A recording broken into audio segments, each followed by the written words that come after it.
Assalamualaikum warahmatullahi wabarakatuh. Baiklah, saya Ulfiatus Sahada. Di sini saya akan melanjutkan tentang review buku yang kemarin, yakni The History of Al-Quran Text dan Rekonstruksi Sejarah Al-Quran.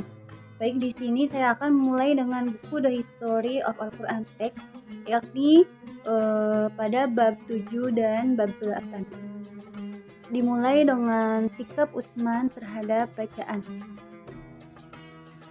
Kemudian Utsman tersebut menyiapkan mushaf langsung dari Suhuf, serta Utsman itu membuat naskah yang bernama Mushaf Utsmani.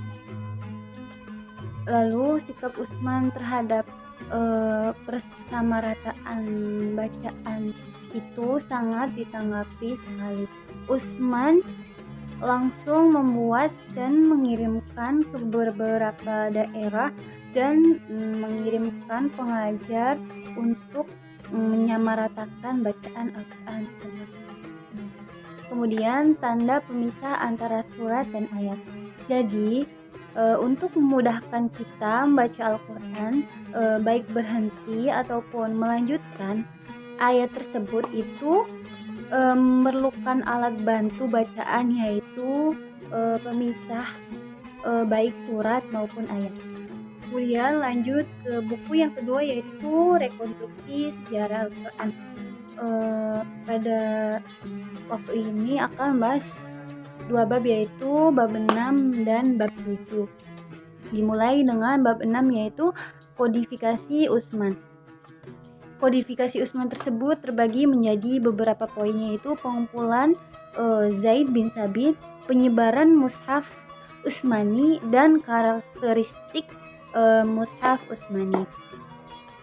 Untuk pengumpulan yang kedua ini yang dilakukan oleh Utsman itu dengan membentuk suatu komisi, yaitu yang diketuai oleh Zaid bin Sabit. Seperti yang kita ketahui, Zaid bin Sabit adalah pemuda yang sangat cerdas dan merupakan juru tulis kepercayaan Nabi pada waktu Nabi masih hidup. Kemudian ada 3 orang lainnya yang membentuk komisi ini, yakni Abdullah bin Az-Zubair, Zaid bin As, dan Abdurrahman bin Haris. Dan pengumpulan Al-Quran dari banyaknya sumber dan untuk menyalinnya.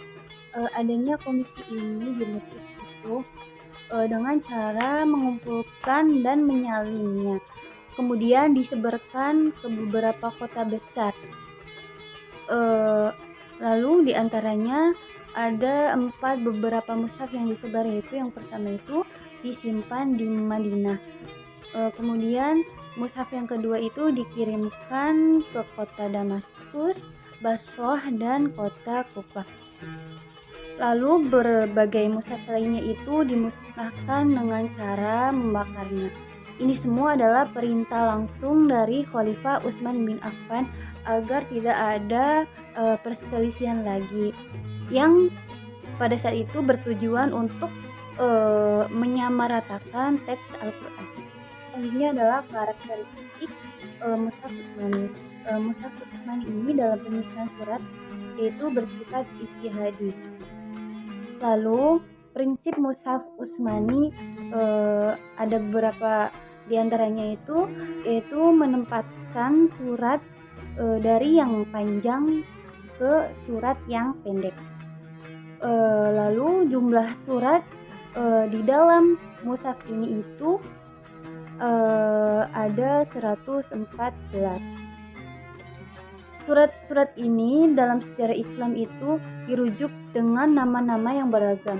Tidak jarang juga dengan 2 nama atau lebih untuk satu surat. Dan dalam literatur Islam terdapat juga rujukan-rujukan kepada nama yang lain. Lalu surat yang 114 itu dikategorikan menjadi 4 bagian, yaitu yang pertama adalah At-Tiwal, yang berarti itu adalah 7 surat yang terpanjang. Kemudian ada Al-Mi'un. Al-Mi'un itu adalah surat yang terdiri dari 100 ayat atau lebih.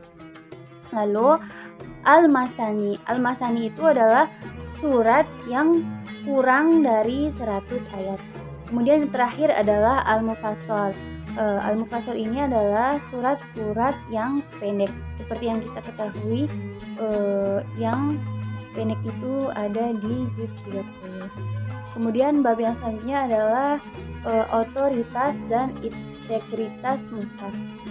Otoritas dan integritas mushaf ini itu terbagi menjadi 4. Lalu pada saat itu orang-orang Barat memandang bahwa Al-Quran itu ada pemalsuan, tetapi pada saat itu masih bisa dibantah dengan penjelasan dalam kandungan dari ayat Al-Quran tersebut.